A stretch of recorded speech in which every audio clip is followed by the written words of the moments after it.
All right, we're live here as the start of the new league year begins, and the very first piece of information. Well, I just tweeted out the 49ers officially releasing Javon Hargrave and Malik Collins today.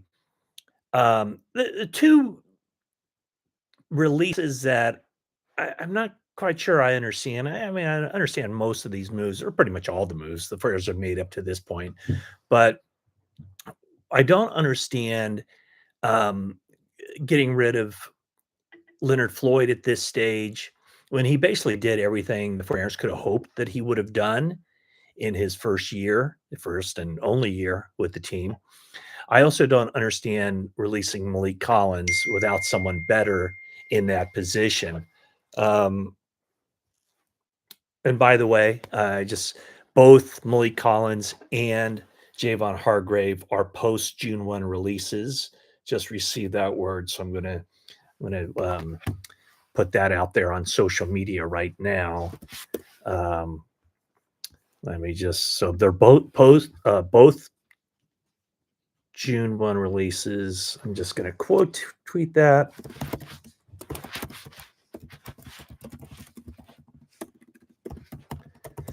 So they are designated, and so what that is. Um, so that basically means that um, the cap hit is spread out over 2 years instead of just taking all that dead money on right now. So that's the newest. Also, the 49ers did announce the trade is official.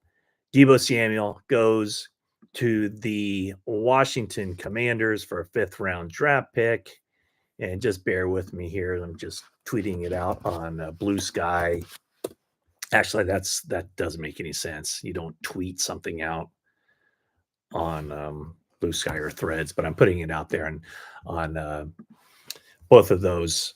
And so those are the news. I don't know if the 49ers, I don't think they haven't released that or they haven't announced that yet, but oh no, maybe they have. There we go. Yeah, so the 49ers have announced that. Okay, here we go. And here's a little news from Adam Schefter. So Javon Hargrave was released a couple minutes ago, and then already at 1:06 p.m., the the Minnesota Vikings have reached an agreement with Javon Hargrave on a 2-year, $30 million contract, including $19 million guaranteed. And that's Drew Rosenhaus told Adam Schefter that. And so I know last week, I think when I originally reported that story about the 49ers would be releasing Javon Hargrave, I said 49ers would be interested. And they told him that when they told him, they worked together on kind of a restructured deal to grease the skids for a post June 1 release. They told him they like to re-sign him. They told him that, or at least they'd like to have an opportunity to re-sign him. But what was very clear at the NFL scouting combine last week was John Lynch saying that that wasn't probably going to be a possibility, that he called it. He expected there to be a very robust defensive tackle market. And of course, now it is. Let's see. I'm just looking at okay. Part of the reason why I wanted to get on here at the start of free agency or the start of the new league year is because let's see. I don't know if that the Los Angeles Rams have announced this officially, but they are cutting Cooper Kupp, which is no big surprise. I mean, that was something that we didn't think that any team would be interested in signing and picking up the contract that the Rams had with Cooper Kupp. And, the question is, like yesterday, when they agreed to terms with Demarcus Robinson, and I think a lot of people were like, oh, great. The 49ers reached contract terms with a Los Angeles Rams wide receiver. It wasn't the one that they wanted. Cooper Kupp is out there. And so the question becomes, would the 49ers be interested in Cooper Kupp? My answer to that is, of course they would be. Cooper Cup is a great route runner. He kind of fits exactly what Kyle Shanahan would love out of a wide receiver. The problem is, and we're dealing with the same kind of topic that Dre Greenlaw, Talanoa Hufanga, maybe to a lesser degree, although he's had his injury issues as well. Joey Bosa. Cooper Cup has had a lot of injuries here in the recent years. Last 3 years, he missed 8 games in 2022. He missed 5 games last year and 5 games the year before that. So 2022, 23, and 24, he missed 18 games over that span. And of course, he's a little bit older than maybe you even would think he is. He'll be 32. When is his birthday? I don't have that right here, but he'll be 32 during this season. And he's already been in the league for 8 years. And of course, he had that all timer of the season in 2021 when he caught 145 passes, almost 2,000 yards receiving, 16 touchdowns, won the Triple Crown, with receptions, yards, and touchdowns. I just think that there's going to be a big market for Cooper Cup. Whether it's the Packers, whether it's, maybe the Chargers. Chargers probably would like him as well. I think Cooper Cup, with his history of lower body injuries, would more than likely want to get off of artificial surface and play for a team that has, grass as its natural surface. The Packers seem like a good fit for him. The 40 I would say the 49ers would love to have him. However, I don't see them getting into a bidding war to get him. So, what would I put the odds at? I'd say pretty slim, just because of what they've already shown is that, they haven't overextended. I should say they didn't overextend for Dre Greenlaw. They didn't overextend for Talanoa Hufanga or Joey Bosa. So would they do that with Cooper Cup? The other part, I did a video earlier about Demarcus Robinson, and a guy who's been in the league a few years at this point. He also, the 49ers, when they get this receiver, you're thinking, okay, well, they're getting him for the early part of the season. And by the way, the Rams just did announce this. Yeah, they have now officially cut Cooper Cup. He's designated as a post June 1 release. So there's that.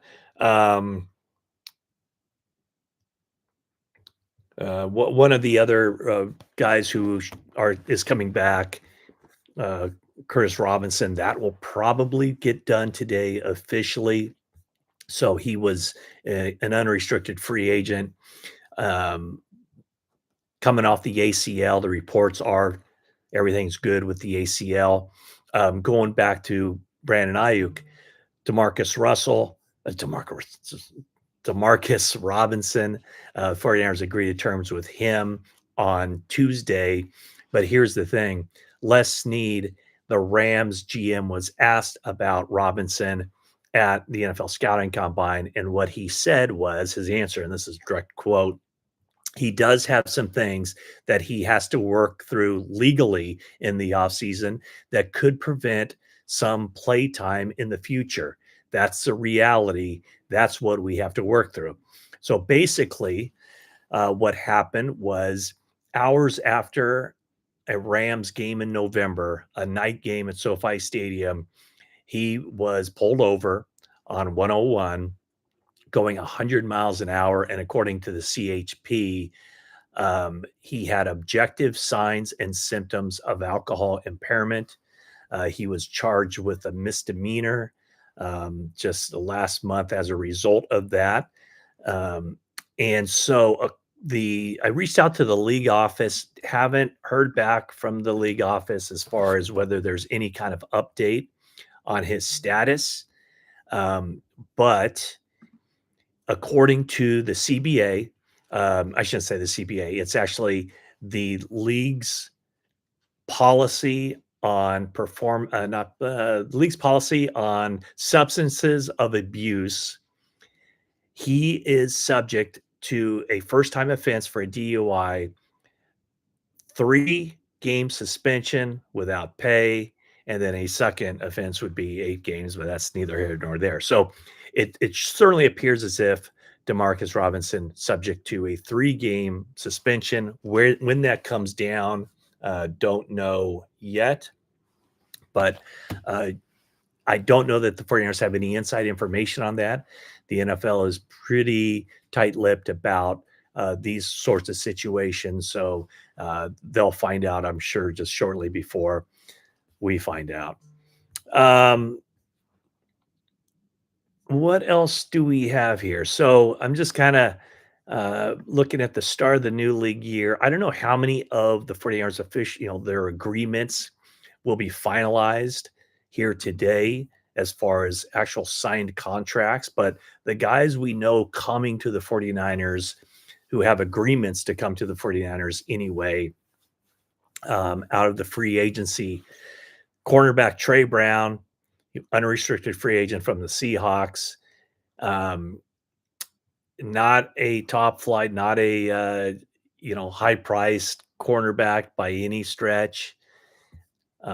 He did play 290 snaps last year for the Seahawks on defense. Um, was not successful as far as passer rating against. Gave up 14 catches for 215 yards and 3 touchdowns, 20 targets. Jason Pinnock, safety from the Giants, also struggled, according to PFF, in pass coverage. The others for the 49ers adding, I mentioned Demarcus Robinson, Luke Farrell, the tight end, who's the first one that we found out about. Safety, Richie Grant from the Falcons, a special teams guy, backup safety, linebacker Luke Gifford from the Titans. And then, I don't know if you missed it last week, but Trey Tomlinson, who I don't believe played at all for the Rams last year. He was injured. He was released by the Rams. He's a cornerback. 49ers claimed him. So probably a very much an uphill battle for him to make a team. So let's just see what we have going on here. But that's kind of the quick update. Javon Hargrave, Malik Collins will be post June 1 releases. And then Curtis Robinson coming back. And again, don't know how many of these guys will be official. Okay, let me just kind of look and see what's going on here in the comments section. Yeah, I did this thing yesterday, and you guys came through. A lot of people joined me for the opening of the free agent, or for open negotiating, and I figured out that how to use my mic. So it sounds like you all can hear me. Okay, so what do we got here? What are the chances for Aaron slap franchise tag on Purdy? Well, they can't. That would be next year.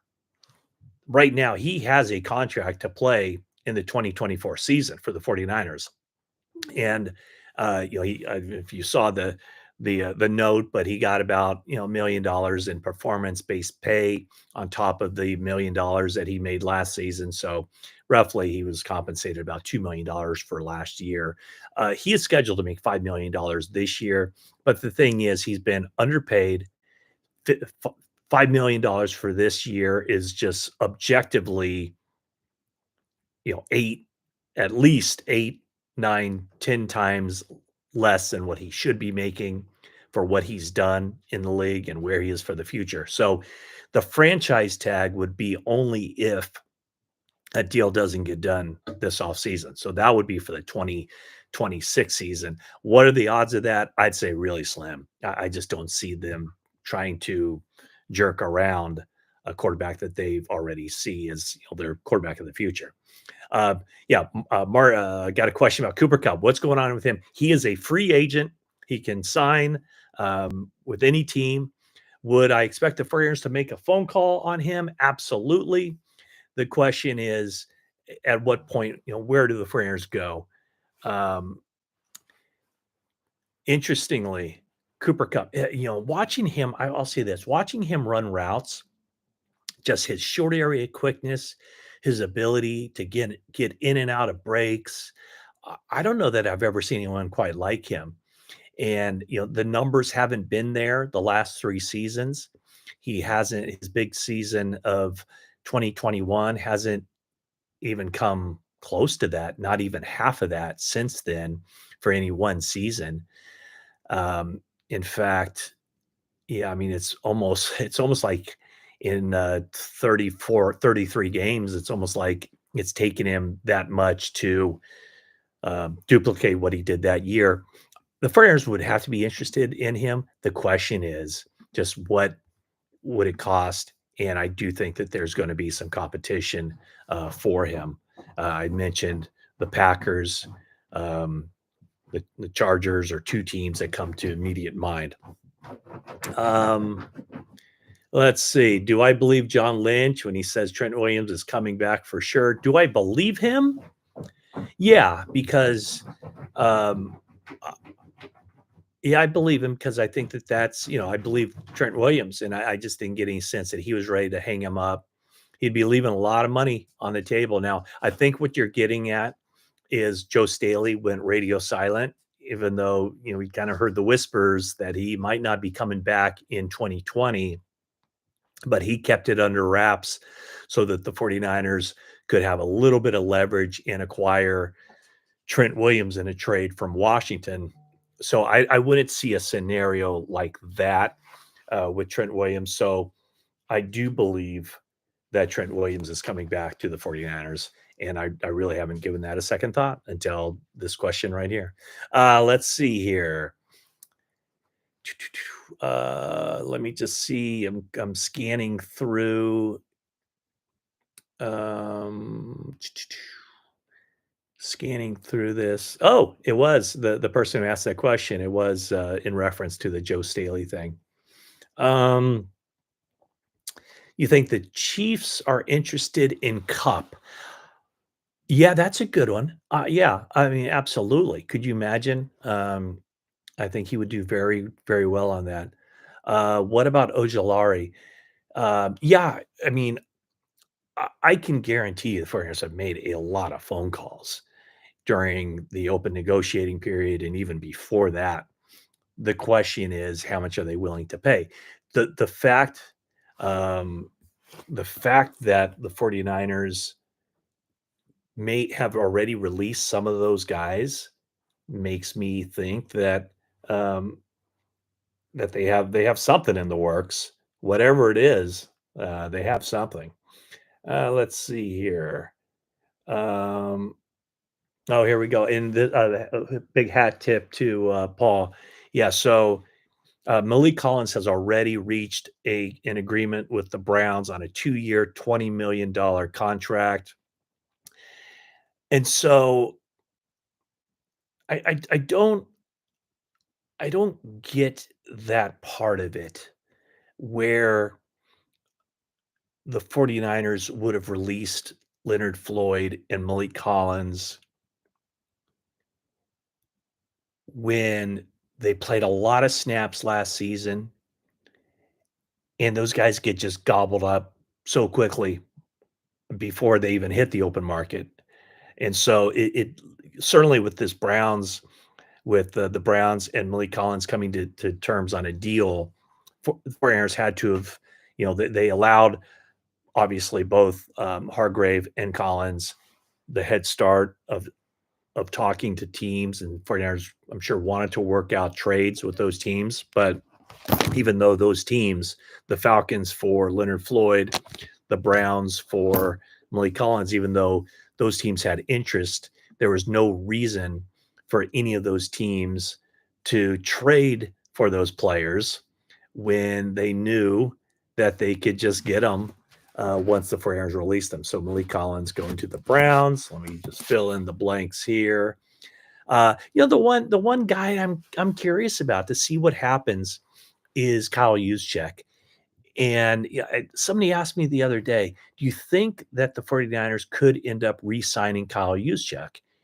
And the answer is yes, because there are so few teams out there that use a fullback that the pool of potential places where he could go is just at the snap of a finger shrunk down to a small number. The 49ers, there's the ego of Kyle Juszczyk, and not just him, but I think any player who believes that they've been not valued to the level that they should have been valued by their previous team. There's just a reluctance to go back to that team. So we'll see what the future has in store for Kyle Juszczyk. Um, Speaking of, the possibility, albeit remote, that Cooper Cup goes from the Rams to the 49ers. How about that one? Kyle Juszczyk going from the 49ers to the Rams. And just the reason I say that is even though the Rams have kind of, switched their offensive philosophy, I would think that Sean McVay could take advantage, would be in a position to take advantage of Kyle Juszczyk's skills as a fullback to give that offense a little something different.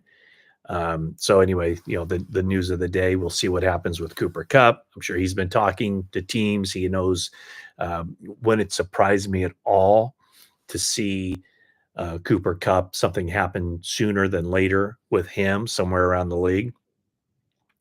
The Rams did sign Devontae Adams, so he's coming there with Cooper Cup leaving. Of course, they have Puka Nacua as well. All right, so just kind of looking through here. Yeah, here's do I have anything to say to fans that blame this on Jed being a cheap owner and trying to invest in soccer? Yeah, and I don't think this is about being cheap. I think it's about trying to live up to their long stated goal of being competitive year after year after year and not getting into a situation where they have to slash and burn. So, right now, a year ago, the 49ers spent $85 million over the cap. 49ers had the highest cash spending year in the league. And I haven't done that. I know that for certain. They spent more money than any team in the league. What I don't know for certain is another thing that John Lynch said out there. I'm just trying to multitask here. Um, Another thing that John Lynch said was that they've been top 4 cash spending in the past 4 years. So Jed York has spent the money. The problem is that when you spend all that money and you restructure contracts in order to create cap space, and you have these contracts where, the salaries keep going up, the bonus money is pushed to the future, at some point you have to take care of your books for the future. That's why $77 million or thereabouts is in dead money for the 49ers on this year's cap. That's money they've wiped off the books for the future. They're still 43 million under, but that money's going to go quickly when and if Brock Purdy gets his new contract. So I don't think it's about Jed York trying to invest in soccer. I would think that those ventures are going to be very profitable for the 49ers.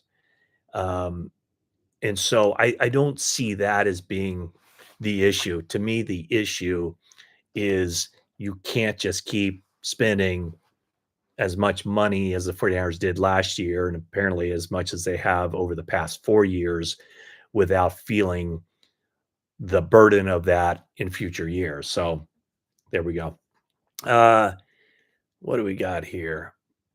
Again, there's a lot of questions about just big time free agents. I don't see them signing a big time free agent.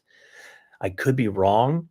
Like I said, the fact that they've made those moves, Malik Collins, Javon Hargrave, Leonard Floyd, all guys that they've released off the defensive line, it certainly paints the picture that they believe this is a very strong draft class for defensive linemen.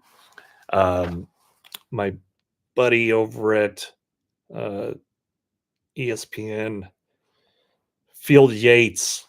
Let's see what Field said. He mentioned some names here um, in relation to the 49ers.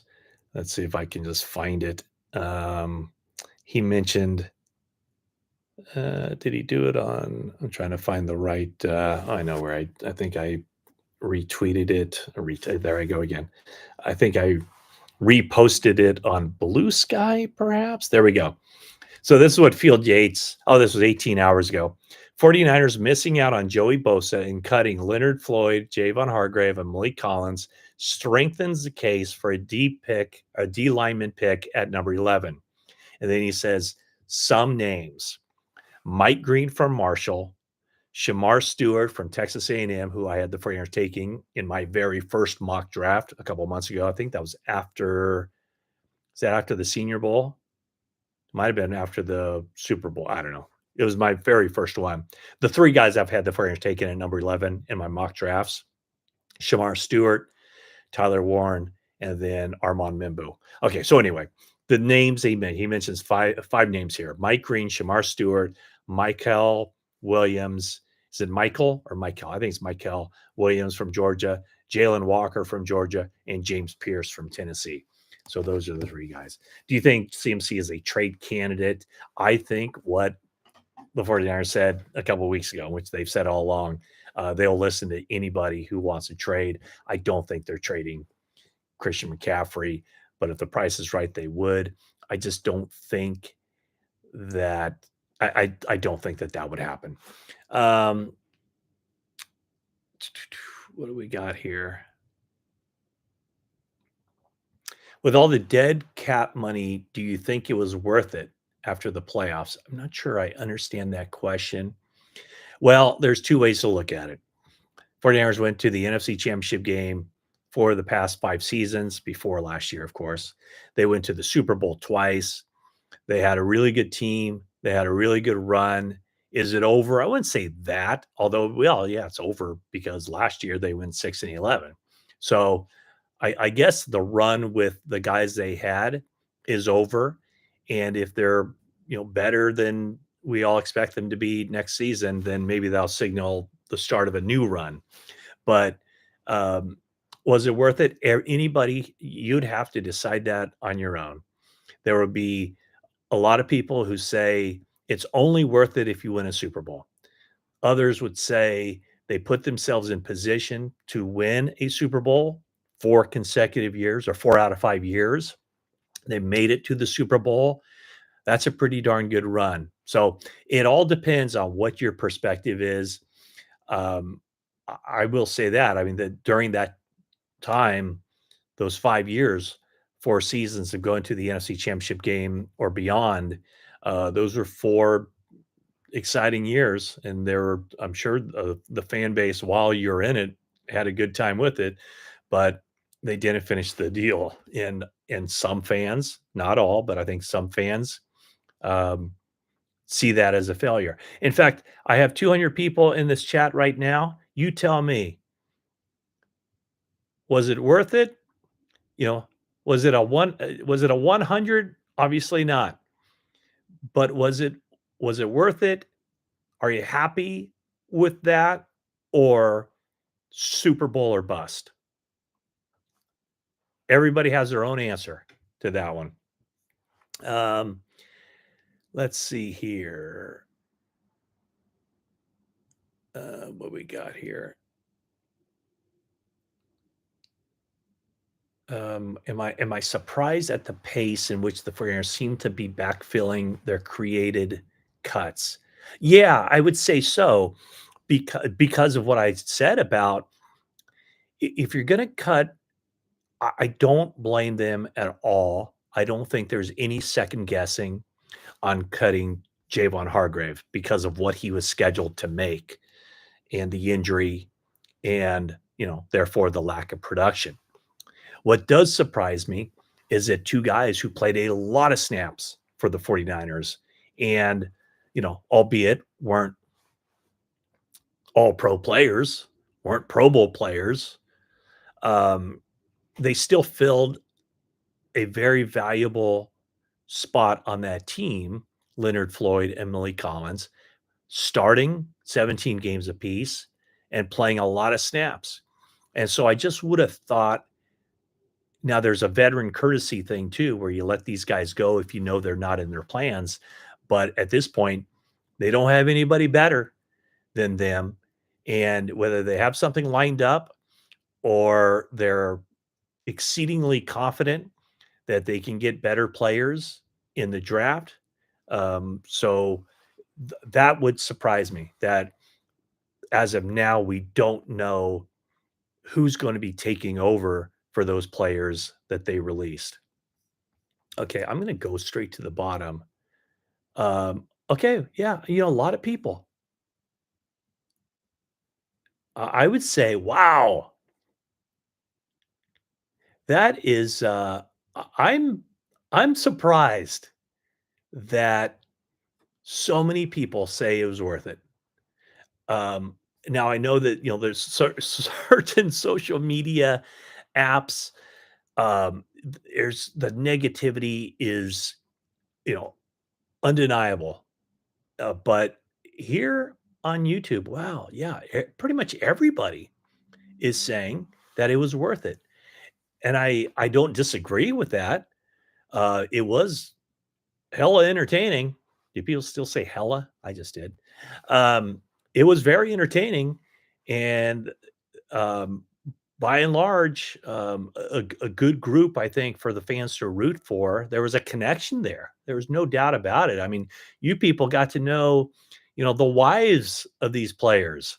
Um, and I think for a lot of you, they were more than just players. They were more than just got the helmet on and shoulder pads and a jersey. So that's interesting. That so many people say it was worth it.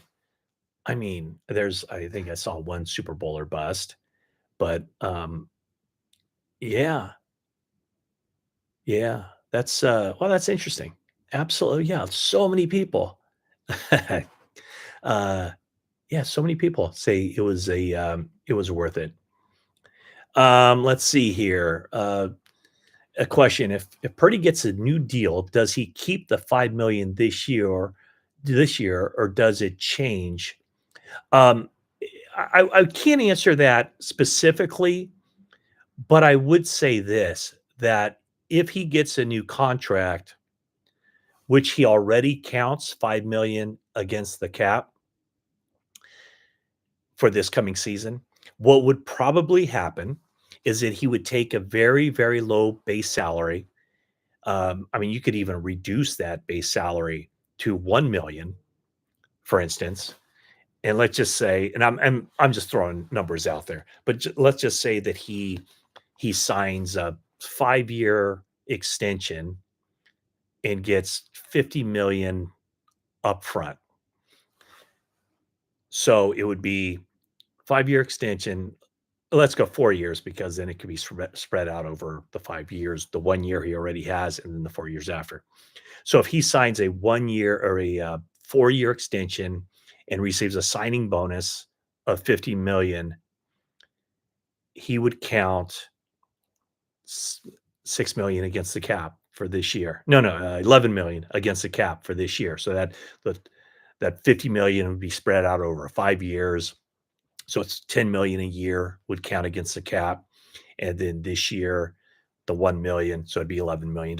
But the way now that a lot of these contracts are structured, that's the very basic bones way of doing it. Now the way it's structured are guaranteed option bonuses every year that's paid out at that time and then spread out over the remaining life of that deal. Um, and that's why that's the kind of structure for Brandon Ayuk, where it would have been made possible for the 49ers to trade him. I guess they still could. Um, but that way it'd be the other team that he'd be going to that would be picking up the option bonus, the guaranteed option bonus. In the case of the Washington Commanders, and that's exactly what's happening. I believe it's March 22nd. What is today, the 12th? So I guess in 10 days, Washington will pay Debo Samuel $15 million. Let's see here. What else do we got? Is this okay? Do you guys like doing this as we start free agency? Everybody having a good time? Let's see here. Well, here's a comment. Greenlaw was the heart of the team. He was so impactful, and in a lot of ways, he was. We had that the Dwight Clark Legacy event last year, and Dre Greenlaw was the winner of the Dwight Clark Award, which basically is just for being a great teammate. And you could sense just the energy that he brings to the table. You could feel it in the first half of that game against the Rams. Um, and so, yeah, in a lot of ways, he was the heartbeat of that team. The problem is with him is that he wasn't able to play last season, and then when he did get out there, he wasn't able to, you know, even play a full game. So the 49ers have to, when they're going through this, what's the right price for Dre Greenlaw? It's why I was saying for a lot of the times that I actually thought, and turns out I was wrong, that no other team would take that risk from an injury standpoint and give him a big contract, but he got his money. Um, so what did it end up being? 3 years, 35 million. And that's where the 49ers, with all the access, obviously, to his medical records, they've been through this with him before. Um, there was, I think they just felt like the risk of injury was too great to give him a multi-year deal with a lot of guaranteed money. Um, yeah, and that's the question. Somebody asked, will Dre be able to play 17 games? I don't know the answer to that. Nobody knows the answer to that. But I would say this, that, throughout his career, it wasn't just the Achilles. He's had other issues too. And he never played, I guess, other than his rookie season of 2019, he never played a full season. He missed a lot of games in 2021 with that core muscle situation. He missed games in 2022, 23, and then, of course, last year, he missed basically the entire season. So that is the question, whether he can play for a full year. Um, what do we got here? It feels unfair to Greenlaw. I'm not sure what feels unfair, what that's referring to. Um, because yeah, I'm not sure what that refers to, because the Broncos, 3 years, 35 million, that seems more than fair to me for him. Um, any news on Tariq Owens as a 53-man player next year? No, I mean, we'll see. He's raw. He is a raw player. Didn't really start playing high school or didn't start playing football until I think he's well into high school. So, small college guy. 49ers saw enough out of him that they brought him back after he had that fractured wrist. So, I mean, he has a chance. My guess would be, more than likely, the goal would be to earn a spot on the practice squad again, continue to practice well, and then if the 49ers get in a bind and need a practice squad call up, just be ready to go.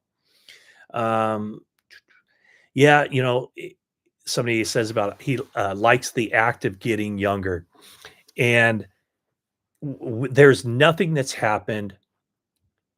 I'd say this: the two things that have been the biggest, and I'm not even going to say surprise, but the two things that I thought the 49ers were involved in and had a better than 50-50 chance of accomplishing would be re-signing Dre Greenlaw and getting Joey Bosa. Every other thing that's happened, I think it was very clear that that's the way it was going.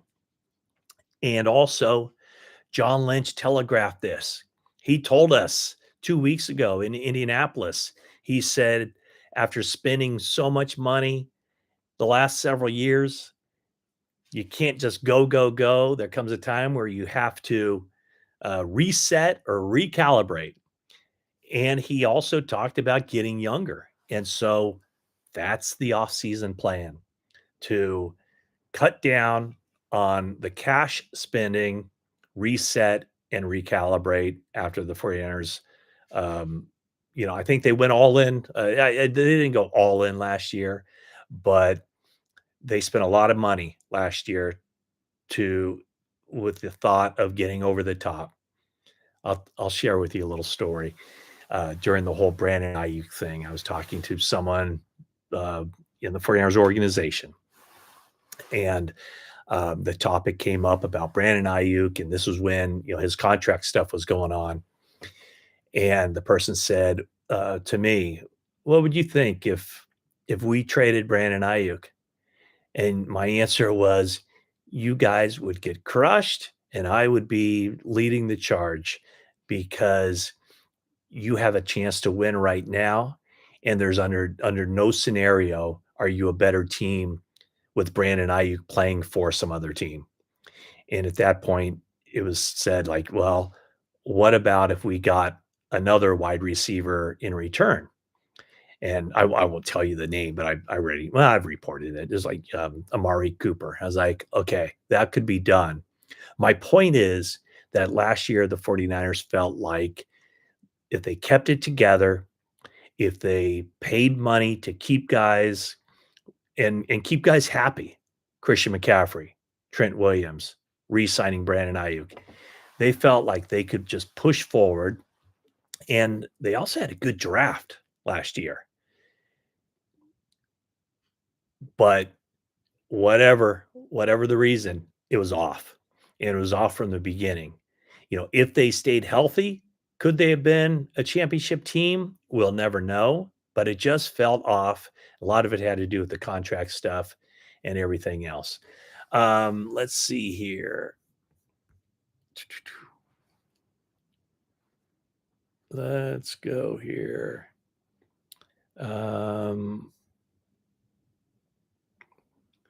Yeah, someone asked if I'm still doing collab with Jennifer Lee Chan. Yeah, we 40 Hours Talk podcast. Anywhere you get your podcasts, we've been. Oh, here we go. Hey, I did receive.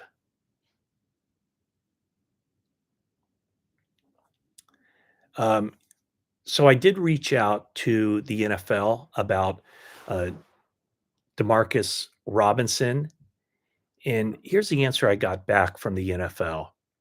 This matter remains under review. It is standard that we wait until the resolution of the case. So, um, as I said, the part of this that is important to note is that part of the league's policy with violations of law involving alcohol. Um, Let me just scan through this. Yeah, it is absent of aggravating circumstances, discipline for a first offense will be suspension without pay for 3 regular or postseason games.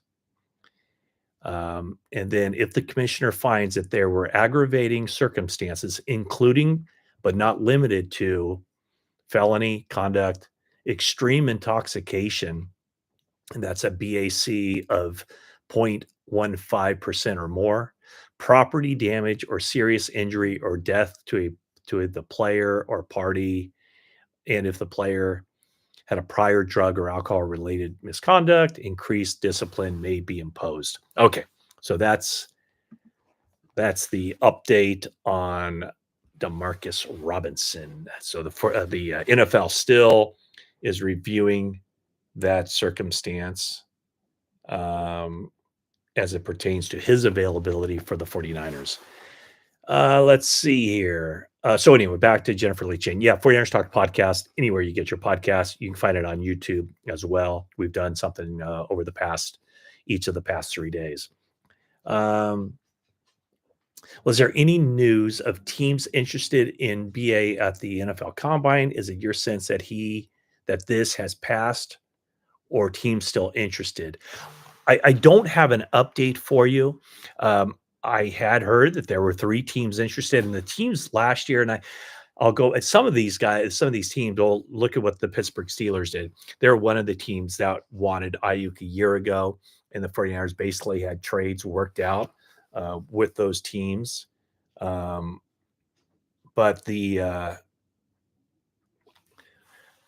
teams where if Ayuk had accepted the terms of the contract that the teams were interested in giving him, remember he had permission to talk to teams about contracts. The Cleveland Browns and the New England Patriots were two teams. Pittsburgh Steelers were the other. Um, yeah, I don't. There's a big. I think it's uppercase, all up, all caps. 49ers tanking for next year's draft. No, I don't think that's the case. Um, but it's also hard to make the argument. Um, it is what it is. I mean, you see all the guys they're losing. I think they feel like they can still be a competitive team with the nucleus we have. In fact, let me read you. I did a story at NBC Sports Bay Area about this was before the 49ers released Kyle Juszczyk. Um, but it was, I asked John Lynch about Kyle Juszczyk at the NFL Scouting Combine, and it wasn't the part of the story that wasn't, the headline Lynch addresses Juszczyk's uncertain future. But I want to read to you. This is a direct quote. He says, "We want to be competitive now and into the future. And if you keep going, going, going, I love doing that, but you just have to take a step back sometimes and recalibrate. Our thought has always been to grow the core and you kind of Mhm. supplement around that. That's probably what we have to do a little more this year. So it's growing the core and supplementing around that. So what's the core? Who's the core? It's Brock Purdy, it's Christian McCaffrey, it's George Kittle, it's Trent Williams. I'm assuming it's Brandon Ayuk. It's Nick Bosa, it's Fred Warner, it's Diamado Lenore. So what do those 8 players have in common? They all big money deals. And Lenore probably turns out 49ers got him for a bargain when they signed him to a contract extension during the season last year. But those 8 guys are guys, and I said Purdy, right? So Purdy hasn't gotten his big contract yet, but those are 8 guys who are either well paid or are going to be well paid guys. So that's the core, and then it's supplement around that, and that's what the 49ers are in the process of doing theoretically. They're probably gonna be doing a lot of that in the draft with, I think his 8 picks in the top 150. Um, so they're gonna have an opportunity to add some good players, just like they had an opportunity last year to add some good players, and I think they did. I think Ricky Pearsall is going to be a very good player. And based on what we saw, but that's a leap of faith, right? What we saw last year from when the guys played in games, and Pearsall did have some flashes, but what we saw from Renardo Green, from Dominic Pooney, and from Mustafa leads me to believe that those guys are going to be good players. And I also think Tatum Bethune was somebody who, when he got his chance to play late in the season, I thought he played pretty well. So wouldn't shock me to see him in the starting lineup alongside Fred Warner. Okay, what do we got here? Um, what do we got here? Jackson. I don't. Some of this stuff I don't understand, but um,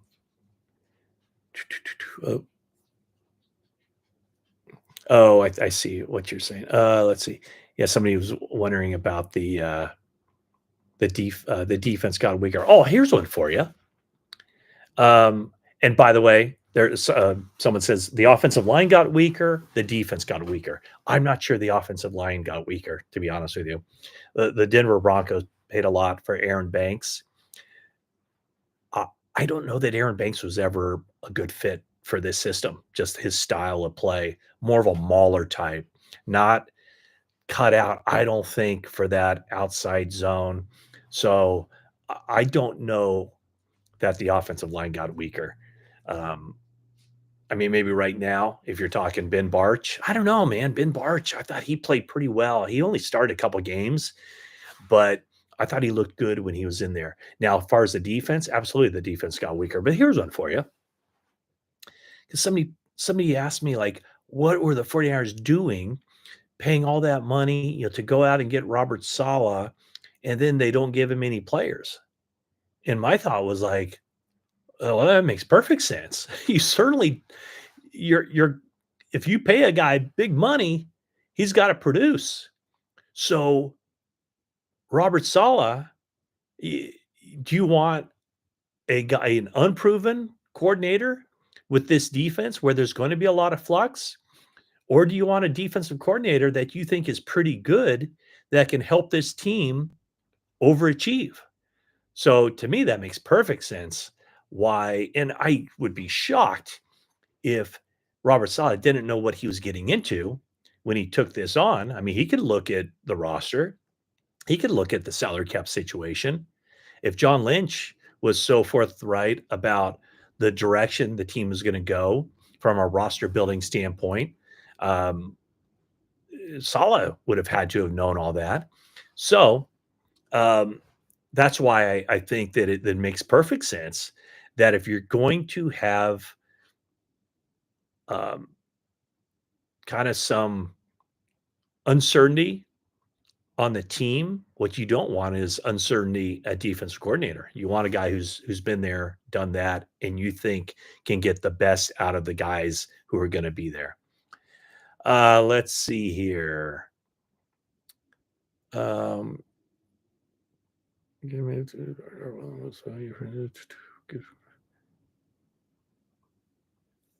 yeah, I think there's another question here about the Framers being cheap. And again, what I'd say is that they spent most in the league last year.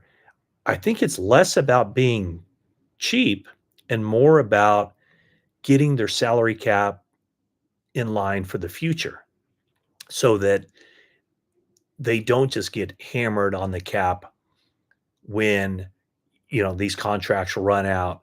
And so, taking on 31 million of dead money from Debo Samuel now instead of pushing that to the future, it just helps them get their uh, their books in line. Um, what do we got here? Oh, someone, what's this one? There was one. Here's someone says Dre and Ward will be missed, but the rest, meh. um, yeah, I mean, Hufanga, I I think he's replaceable. Um, I don't think there's too much of a.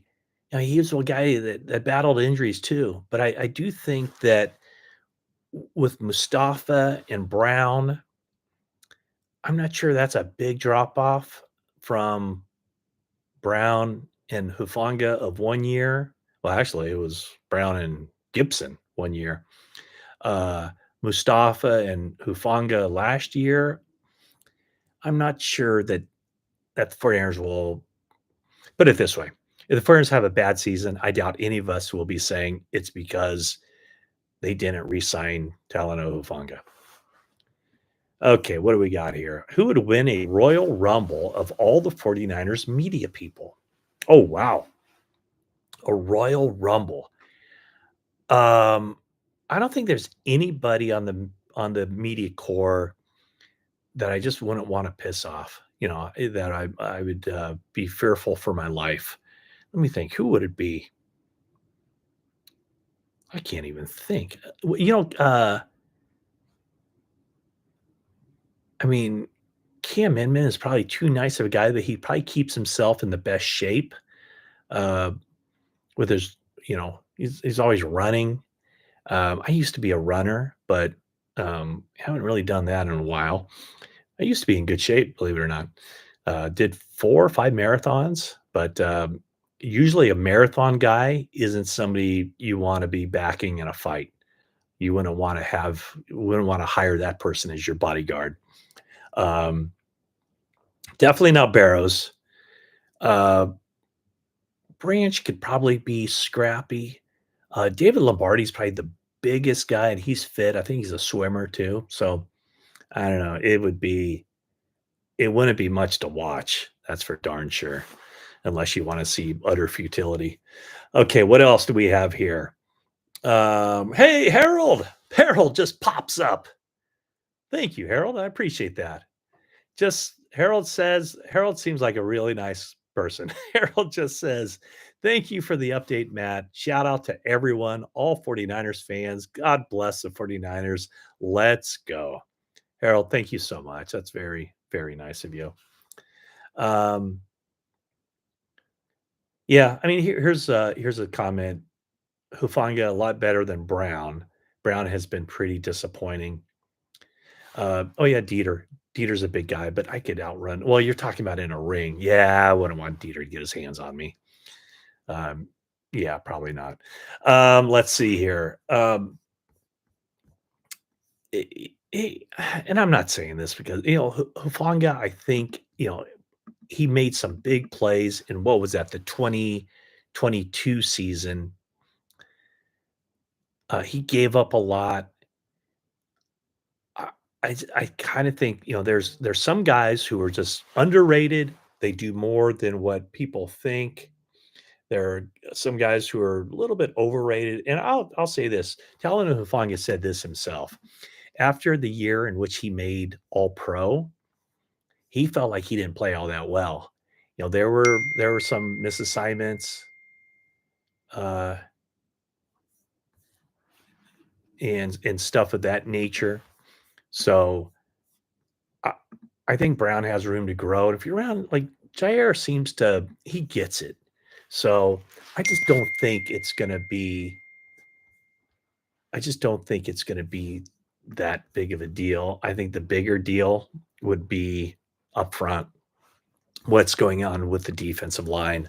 What are they gonna do there? Can they find someone finally that brings a little bit more pass rush on the other side? Bosa. Can they shore up the interior? Can they stop the run on first and second downs to bring about third and long situations? And then the nickel defense they put out there, which is where Brown comes in, obviously, Brown and Mustafa. Can they put together 5 defensive backs who, tied in with the pass rush, can help them get off the field with regularity? That's where the 49ers struggled last year. For most of the season, they struggled in offense and defense in the exact same areas. It was they were bad red zone offense, they were bad red zone defense. They were bad on third down on offense, they were bad on third downs on defense. So that's never really a great thing. Let's see here. The Cobra, yeah, that was the old nickname that Damon Bruce gave me. Uh, Great story behind that. Let's see here. Yeah, someone's here not optimistic about the secondary. I I can't say as I blame you. Um, yeah. Hey, Corning, California. Here we go. Let's go. Corning Cardinals.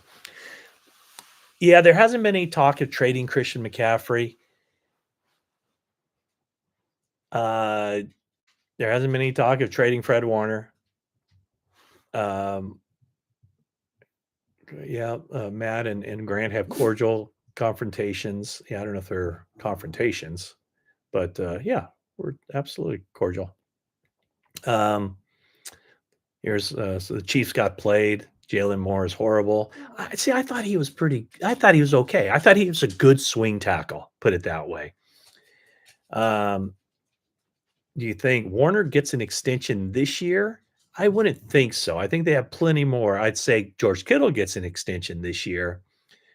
I would think Warner would get one next year.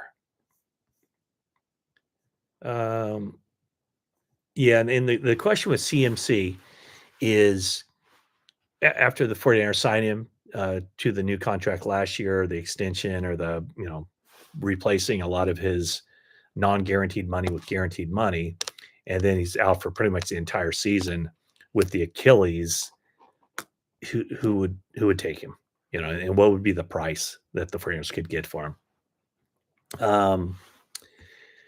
What do we got here? Yeah, first, someone else liked Jalen Moore, but thought the firster wasn't impressed with him. Um, I would say that he was more impressed with Trent Williams and Colton McKivitz. That's why he was the swing tackle. All right. D. Warner should replace Warner. D. Winters should replace Warner. Yeah, I don't know about that. Maybe at some point, but remember, that would be when D. Winters would have to be on a second contract. Here's what I think the 49ers should do, and they have done a decent job of it, and they got to start looking ahead to Dominic Pooney. Let's just use him as the example. What Jalen Moore, what Aaron Banks, what that proved to everybody is that if you're an offensive lineman and you're hitting the open market and you've been a starter somewhere, or you've been, in the case of Jalen Moore, a top backup, you are going to get paid. Go back to Mike McGlinchey. When everybody, around the 49ers or fan base, talked about Mike McGlinchey, the one thing I knew was that he's going to get paid. He's going to get paid a lot of money. So here's what the 49ers have to do with Dominic Pooney. They can't do it this offseason. They can't do it next offseason, but they can do it the next offseason. So when it's not 25, not 26. So it'd be the offseason of 27 is they have to set priority number one, signing Dominic Pooney to a long-term extension. Because if he hits the open market, he ain't coming back because some team's going to pay him a lot of money. So by that point, I would assume Trent Williams will no longer be on the team. You name any number of players. What about Kittle? What about Warner?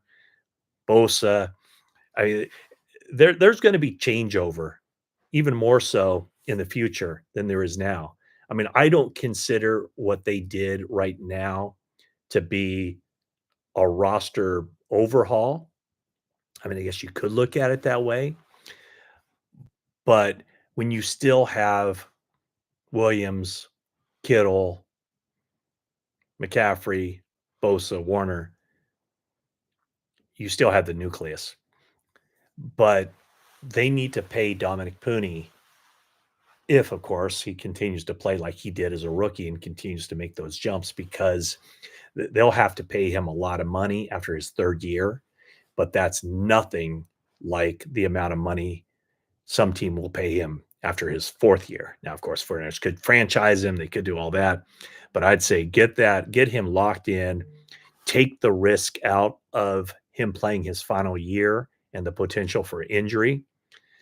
Pay him in 2027. Pay him a lot of money because you need to lock him in.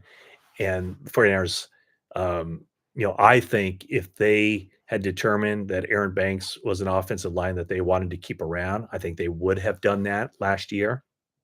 But and they probably could have had him. They could have had him for a heck of a lot more than what the Green Bay Packers gave him. But I just don't know that they felt at that point that he was an offensive lineman that they were going to be intent on keeping around. Let's see here. If Purdy gets no extension and walks next year, do we get any compensatory draft in return?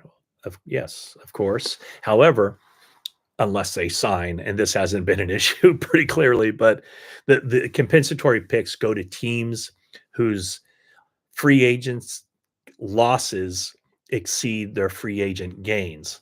So, right now, I'll tell you what, 49ers in line to clean up in free agency in as far as the compensatory picks next year. Now, guys like, Juszczyk doesn't count.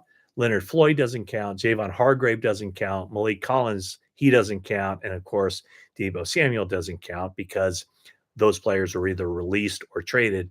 But the unrestricted free agents that the 49ers are losing, Greenlaw, Ward, Banks, Hufanga, Moore, those guys, that count. So the 49ers should get some pretty good draft picks in the 2026 NFL draft. All right. Let's see. Why haven't the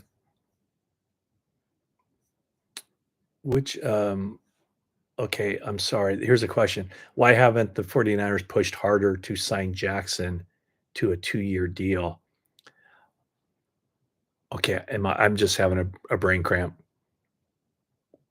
Jackson. Who are we talking about there? Not Drake Jackson. Is it Drake Jackson?